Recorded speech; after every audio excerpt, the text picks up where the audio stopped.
বারবার প্রত্যাখ্যান করার পরে গত দুবার থেকে আপনি বিধায়ক পদে আছেন এবং আজকে আপনি সাকসেস হয়েছেন, কি বলবেন, কতটা ভালো লাগছে আপনার?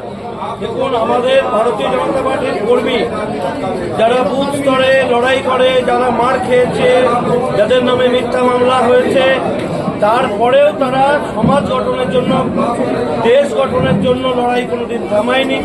সেই কর্মীদের নিয়ে আমরা সারা বছর মানুষের সঙ্গে থাকি। অন্যায়ের বিরুদ্ধে প্রতিবাদ করে এই জায়গায় দল উঠে এসেছে। আমরা সার্বিকভাবে সমস্ত কার্যকর্তা মিলে বাংলার মানুষকে আমাদের পক্ষে আনতে পেরেছি, এর জন্য বাংলার মানুষকে ধন্যবাদ। তার সঙ্গে সঙ্গে বাংলার মানুষকে, এই জেলার মানুষকে বলবো, 80 বছরে উন্নয়ন হয়নি, এই উন্নয়ন করতে কিছুটা হলেও সময় লাগবে। তাই জেলাবাসী, রাজ্যবাসীকে ধৈর্য রাখতে বলবো। আমাদের মাননীয় মুখ্যমন্ত্রী শুভেন্দু অধিকারী মহাশয় যেভাবে এই মাত্র 21 দিনের মধ্যে এতগুলো সিদ্ধান্ত নিয়েছে, যে সিদ্ধান্তকে বাংলার মানুষ সাধুবাদ দিচ্ছে। বাংলার মানুষ আমাদের মুখ্যমন্ত্রীর প্রতিটা পদক্ষেপকে সমর্থন জানিয়েছে।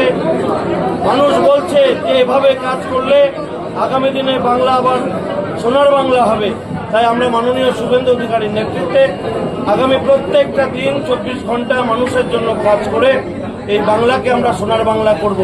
যেভাবে তৃণমূল দুর্নীতি করেছে, বামপন্থীরা দুর্নীতি করেছে, দুর্নীতিমুক্ত বাংলা, কাটমানি মুক্ত বাংলা, ধর্ষণ মুক্ত বাংলা, খুন মুক্ত বাংলা, সঙ্গে কর্মসংস্থান, সার্বিক বিকাশ, এটাই আমাদের লক্ষ্য। সেই লক্ষ্যে আমরা এগিয়ে চলব। আপনি ক্যাবিনেট মিনিস্টারের পদে পেলেন, কি বলবেন? এটাতে মুর্শিদাবাদের খুব আনন্দিত, গর্বিত। একদিন গৌরী শঙ্কর যেভাবে মার খেয়েছে তৃণমূল সবাই একদিন বলেছিল যে বিজেপি এই রাজ্যে আসতে পারবে না, কিন্তু জনগণ দেখিয়ে দিল, হিন্দুত্ব দেখিয়ে দিল যে জনগণ যদি আজকে ভোট না দিত তাহলে আজকে হয়তো বিজেপি আসতে পারতো না।